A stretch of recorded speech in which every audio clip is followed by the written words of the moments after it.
All right, so we're at NCUR. Oh, it's a lot of background. Sorry, I don't know what to do with that.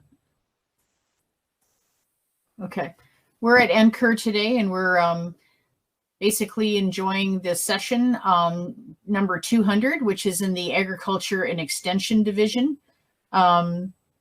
We have 3 speakers lined up. One of the speakers is here. We're not sure where the other speakers are at the moment, but we're going to go ahead and start with Melissa Vargas. She is from Long Island University in Brookville, New York, and she will be talking about her research, and it's called Vieques, Puerto Rico. I'm not sure if I pronounced that correctly. What is it? Vieques, Puerto Rico, approaches and challenges to local food production.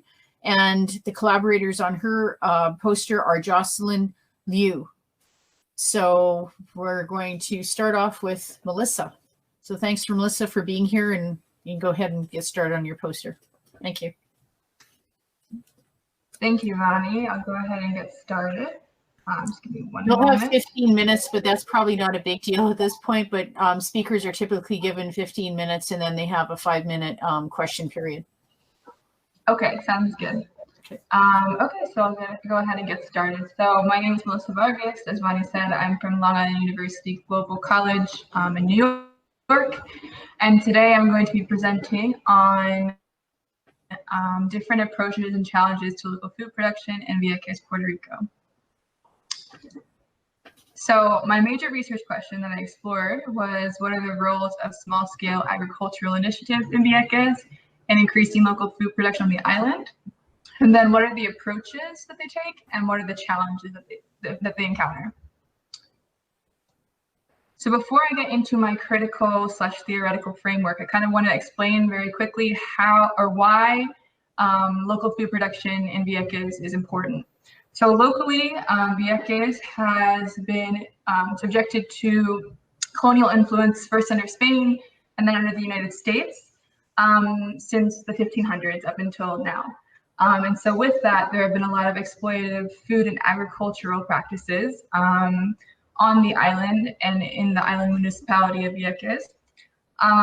And overall, a lot of this colonization and colonial laws have resulted in a very, very high level of imports to the island. So the island is very, very much import dependent for its food. And then in addition to those aspects, Puerto Rico as a whole is very vulnerable climate-wise. They're known for having a lot of hurricanes, and that's only increasingly getting worse as climate change is intensifying. And so those are all major factors why local production is important in Puerto Rico, because the second that the weather is bad or there's some kind of unexpected situation happening, it's much harder for them to get food. And then globally, this is important because food for a lot of communities, a lot of Caribbean communities like Vieques, equals survival. It really emphasizes the need for local control over import dependency. And this concept of local production helps to take some of the reliance off of market forces. So getting into my critical theoretical framework, I approach this from 3 different angles. So from a food sovereignty angle, a people-centered approach angle, and a food security angle. So for food sovereignty, I'm just going to go ahead and do a little bit of defining here. For food sovereignty, there's over 100 definitions that exist. But one of the most common ones is one from the United Nations Food and Agricultural Organization that describes it as having physical and economic access to sufficient, safe, and nutritious food that meet dietary requirements and food preferences for a healthy lifestyle. Food sovereignty, on the other hand, which has been defined popularly by an organization called La Via Campesina, is defined as the right of people to healthy and culturally appropriate food through sound and sustainable methods, and the right to define their own food and agricultural systems. So that's the key difference between food sovereignty and food security. Food sovereignty focuses much more on the power aspects of food and the interconnected relationships between that. A people-centered approach, on the other hand, leans more on the side of food sovereignty and it highlights power relations and injustices that are present in the core food systems. It also emphasizes showing the array of relationships that exist within food systems. So that goes for history, struggles, aspirations, specific geographies. It focuses much more on kind of a relational approach. So those are the different theoretical frameworks that I used for this research. Now I'm going to go into the key literature. So that I did a literature review before, in addition to my ethnographic field research. So for the key literature, Gordillo and Méndez Jerónimo were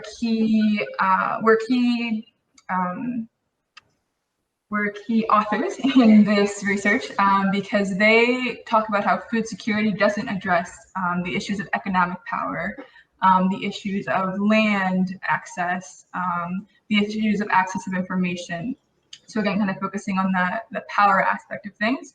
A little bit differently, Clapp and Murphy talk about how food sovereignty at times lacks specificity and how sometimes they don't see it as outlining a clear actionable plan for communities. So that's kind of a differing opinion that exists. Figueroa is another author who talks about this people-centered approach that I mentioned earlier. So he talks about how it serves as a way to make approaches unique instead of just making a one-size-fits-all approach. And it includes engaging diverse communities on their own histories and on their own geographies. So it's very context specific instead of just being a blanket solution to issues of food production. So those are some of the key authors that I looked to in literature. Let's see. Okay, so now let's get into how I actually conducted this research. So what I did was I conducted ethnographic field research for a period of 2 months, from September to October of 2020. And I did this as an intern at a small-scale agricultural initiative in Vieques called La Finca de Humberto. And so it's a small-scale agricultural initiative that relies primarily on volunteer labor. And so I lived and worked there. I lived on the site itself. So I was fully immersed in the everyday activities of the initiative.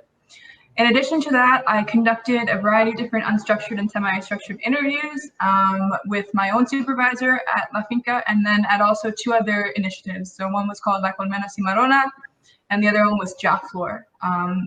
So again, 2 other small-scale initiatives or agricultural initiatives in Puerto Rico. And then in addition to that, I kept a field note journal the entire time that I was in Puerto Rico, in Vieques, documenting what I did every day, observations. It's also where I kept my interview transcript. So there's a lot of information that I was compiling throughout my time there. And then lastly, I also did a bit of document analysis, looking at the materials that each of these initiatives puts out, how they describe themselves, how they describe their approach, things like that. And I covered that in my analysis. So that's just an overview of how I did this research, what I did, and where/when I did it. All right, so moving on to the findings. There were 4 major findings that came out of my research. So the first one is the impact of colonialism on the agricultural landscape in Vieques. The second one is agricultural challenges that these agriculturalists face. The third one is varying local approaches, so the different approaches that they take and how they differ and how they're similar. And the last finding was surrounding collaboration. So this kind of spirit of collaboration that exists on the island and collaborative efforts that are happening. So let's get more specifically into each one of those. So with the impact of colonialism, the first finding, my major finding here was that the colonial impact of both Spain and the US has created negative perceptions of agriculture in Vieques. It also has resulted in outmigration and a loss of this agricultural knowledge that once existed. Vieques is a very hard place to live because it's an island municipality that's completely reliant on a ferry system that brings food back and forth, brings basically anything you need to live back and forth from Puerto Rico to the island municipality of Vieques. And so it's a difficult place to live. And so a lot of people have migrated outwards for better, easier lives elsewhere. So here I have 2 quotes from 2 different agriculturalists that I interviewed, where they kind of talk about this impact that colonialism has had on agriculture. So my own supervisor, who works at La Finca, he talked to me about how a perception was created that farming is for peasants. As Puerto Rico became more industrialized and as more imports started coming in, this idea started to grow that canned food was fancy and superior to something that was locally grown because it was imported from this larger power of the United States. On the other hand, I have another quote here from Ana Lisa, who is the head of La Colmena Cimarrona, another initiative. And she talked some about how there was this rhetoric and this convincing of the people by the US that agriculture was something that their family wouldn't want to go back to. It was something that didn't serve them well and that they shouldn't want to go back to. So yes, that's the impact of colonialism. And then moving on to agricultural challenges. So there are quite a few challenges for agriculturalists in Vieques. So the main one is transportation. As I mentioned earlier, there's a ferry system that goes back and forth from the mainland to this island municipality of Vieques. And the transportation system is very unreliable. Its schedules are not consistent. It's also subject to weather delays, which are quite common. And in addition to that, the ferry system is in a way political. There's government interests and political interests intertwined with it. And so sometimes the best interests of Viequenses and Puerto Rico are not at the forefront of things. Another major issue is shipping expenses. So the way that the transportation usually works is things come from the US to mainland Puerto Rico and then to Vieques, which is an island off of Puerto Rico. And the issue with that is that it can be expensive. It's the last location on a chain of transportation, and the shipping expenses can be quite high. And in addition to those things, these different agricultural initiatives that I spoke with and that I worked with, they also faced challenges in relation to funding and labor. So labor partly because people with agricultural knowledge have left, or because maybe people previously worked in exploitative agricultural practices, such as the sugar industry that existed in Vieques. And so there's not a lot of people who want to work the land anymore. And then funding is another major issue because these places are not for profit. And so they need to find ways to bring in enough funding to support their activities. The third major finding was varying local approaches. So La Finca de Humberto has much more of a food security approach. Their main initiative was a hot meal preparation for distribution throughout the island. And that kind of took priority over agricultural production itself on the farm. In addition to that, there wasn't much of an emphasis on sustainability because the labor relied on volunteer labor, and that wasn't always consistent. It's not guaranteed. And so in that sense, it might not be the most sustainable option, given that it's not run by local people, it's run by people who come from other places to work there. And then in addition to that, La Finca de Humberto kind of showed a lack of impactful community outreach. So it was kind of like a bubble of typically US volunteers or mainland US volunteers that came and kind of stay within their own little bubble, making these dishes and handing them off to someone else to distribute. Jaflor and La Colmena Cimarrona, on the other hand, had much more of an emphasis on the local aspect of things. They had an emphasis on recognizing past histories and how that relates to the present day, really being explicit about power relations and how to dismantle those. And then also, they both had rules where only locals could work the land in an effort to kind of make it a sustainable thing that could last even once volunteers or tourists decide that they want to leave. So these two different approaches existed within Vieques, and I saw them in reality in these two different, well, I guess in these three different locations. And so yeah, this is a picture of the food that is made, and then over here is a picture of a sign. It's kind of small at La Colmena Cimarrona that reads, it's in Spanish, but in English it reads by Vieques for Vieques. So this kind of idea of local production by local people for local people. Okay, so the last major finding centered around collaboration. So with collaboration, there is a collective, an agricultural collective that exists in Vieques. It consists of 6 different agriculturalists, and they have a set of membership guidelines. where they go to each other's farms once a month and co-work and share knowledge. In addition to that, they are pulling together efforts to sell produce jointly and to also raise enough money to buy equipment that they need, because it's difficult with the ferry system to get equipment, and to share that equipment. So there's this collaborative process going on here. And here I have a quote from my supervisor that says, the collective sets of good practices around the island, brings more farming to Vieques, and empowers people. So empowerment was a theme that came up here as well with the collective. Okay, as for analysis and discussion, my analysis is that food sovereignty is the solution here, not food security, because food security is dependent on market forces that are really unpredictable and that fluctuate very much with just the circumstances and the nature of the location of Vieques. The second thing I have here is that food sovereignty is a tool for building self-sufficiency under a persisting colonial framework. So that's the thing I saw. So obviously the U.S. And Puerto Rico's status as a territory of the U.S. That structure is still in place, and these initiatives reflect a kind of effort with a guiding kind of framework of food sovereignty to increase local production despite this structure that exists, and to eventually kind of work and build it and maybe eventually overcome or find ways to cope with the structure that exists. And lastly, there's a need for increased governmental agriculture support. That's something that a lot of the agriculturalists I spoke with cited. They don't feel like they receive enough funding from the government. They don't feel like they receive enough funding from the U.S. government or the local governments. And so that's something that they need. I mean, regardless of theories and stuff, the funding itself and the control that the government has over issues like land are really crucial. Without that involvement, it's hard for them to really make strides in the direction that they want to make strides in. So lastly, I have here my research limitations. So sample size was an issue. I only was able to interview half of the collective's member agriculturalists. Time and COVID-19 was another issue. So I had the time into 2 months, and then also there were a variety of health concerns and restrictions associated with COVID-19 that limited my availability to talk to a wider range of people.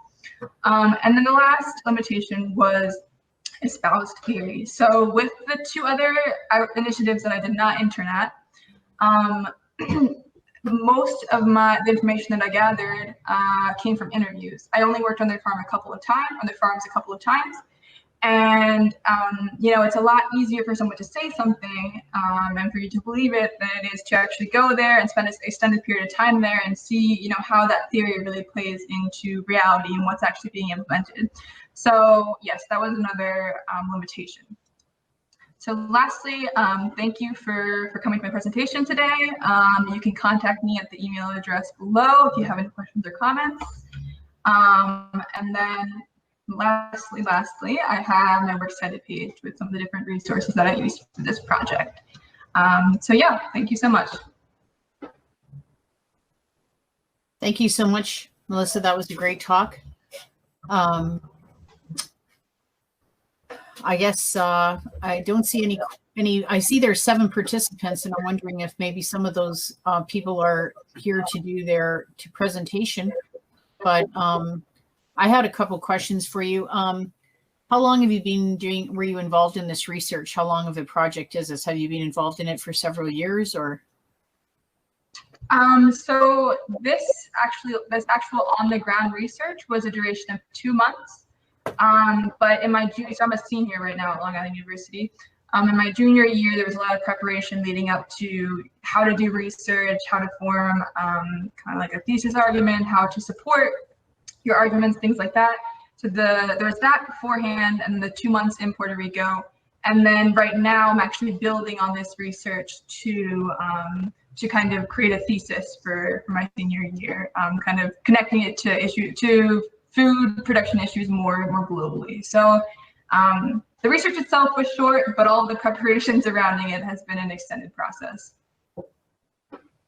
Do you see any kind of issues like with food sustainability in terms of, I don't know, maybe not deforestation, but sort of fossil fuel production and whether that might affect your crops? Yeah, I mean, I think that fossil fuel production definitely does have an impact a lot of the time on crop health and crop growth. Fossil, that wasn't really something that was present in Vieques. It actually, there was a similar kind of environmental impact aspect in Vieques of the U.S. military was actually based there for 60 plus years. And so there are actually currently a lot of zones that are blocked off due to the remnants of their presence there. So there's still like active materials that are dangerous to humans. And so there's currently not any agriculture going on in those locations, obviously, but it does inhibit people from having more land to farm on. And there are a number of studies now, I believe, that are being done regarding whether or not these chemicals and these remnants of the military presence do have an impact on soil growth and the health of agriculture. But to this day, I don't think there are any super clear studies on that. It's kind of something that's just been growing in the last couple of years. I don't doubt that it has had some impact, but the studies, there's no comprehensive studies yet to show that. Maybe that could be a side project for you. Yeah, there's a lot to explore here. It's an interesting place. Yeah, I was in Puerto Rico quite a few years ago, and I really liked it a lot. Had never been there, and it seemed pretty nice. I didn't realize that they had some of these issues with. I didn't realize it was that prone to hurricanes and so forth. I guess I was fortunate when I went there, but it was a really nice place. I really liked it a lot. Yeah, I enjoyed my time there too, and I also was felt lucky because I think that it was predicted that the time period that I was there, it was going to be like some of the worst hurricanes they've received like in history, but luckily nothing happened during that season. So I'm very grateful for that as well. It's the first time I was ever able to see lizards that close up and personal. I saw the coqui frogs, the ones that made the coqui noise, and then I also visited a lagoon where there was bioluminescence in the lagoon due to the bacteria. So it was really cool. I went out on a boat with my family in the evening, and I don't know how we got out to that lagoon because it was pretty pitch black. But anyway, we got out there and it was really, really something. So that was really a nice experience. But I know it's not related to what you were talking about, but just as a kind of a personal experience. Connection. Yeah, definitely. So I guess we will probably the 6 other participants that are in this meeting. Do any of you have any questions for Melissa? If you do, then you could certainly write them in the chat. It's either 6 people here besides the 2 of us, so maybe there's 4 of you that may have some questions in reference to her talk. Please feel free to put them in the chat. And Melissa will try to address the questions. We'll give you a couple minutes if you do have any questions to put them in there. Otherwise, the disappointing thing is that we do not have the other 2 speakers that showed up. So Melissa was the 3rd speaker. The first 2, Abraham Alvarez and Dylan Arnold, were not here. So we are assuming that they didn't show up. You have a comment in your chat, Melissa. I don't know if you can see it. It says, great research. Do you think that once food sovereignty gets going, it could end up saving money in the long run? If you do, where do you think the extra money would go? That's a good question. Yeah, I do think that food sovereignty could end up saving money in the long run. I mean, I think that the process of importation and a lot of the regulations that are in place are very expensive. It's also, Puerto Rico has an interesting kind of agreement with the US that a lot of things that come to Puerto Rico can only be on US owned ships, and US owned ships are very expensive to obtain and to operate. And so that in and of itself, just the transportation means is such an expensive endeavor, and that could very easily be reduced in cost if that weren't such a huge element at play. But I do think that a lot of that money could be saved, and I think that money could probably go to better supporting these farmers. As I mentioned before, there are very big issues surrounding funding. You know, a lot of the money that they get has to come through private grants or things that they're seeking out on their own. So if there were some kind of standardized process for distributing funding based on the needs of these different initiatives, I think that would be very impactful, and it would, in the long run, would make it much more sustainable for these different and small scale initiatives right now to grow and to continue providing food more regularly. Thank you for that question. That was a great answer. Thanks. You have another question here. Your presentation was very interesting. You mentioned that you were expanding upon your research from the fall. Now, can you share about how you are expanding on this topic and what you are finding? Sure. Yeah, so right now I'm expanding on my research by kind of focusing in on one aspect of the context of Yekas, and that is land.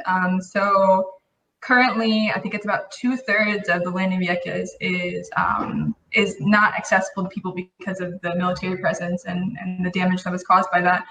And so the government has a pretty big role to play in this. They are, managing this land on the island. And so right now what I'm doing is I'm looking at these different countries where food sovereignty has been incorporated at a national level. So it's been either like written into law or something of that nature. There's about 6 countries where that's the case. And so what I'm doing right now is I'm kind of going through and seeing, in those different countries, what did the government do in terms of land? How did they help address that issue? Was it an issue before? Is it sustainable? Would it potentially work in Puerto Rico?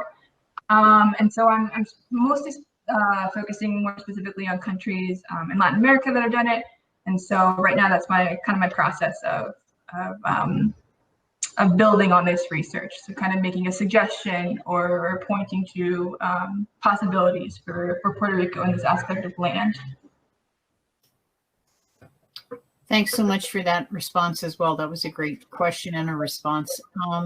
Does anyone else out there have a question for Melissa in the chat that they would like to share?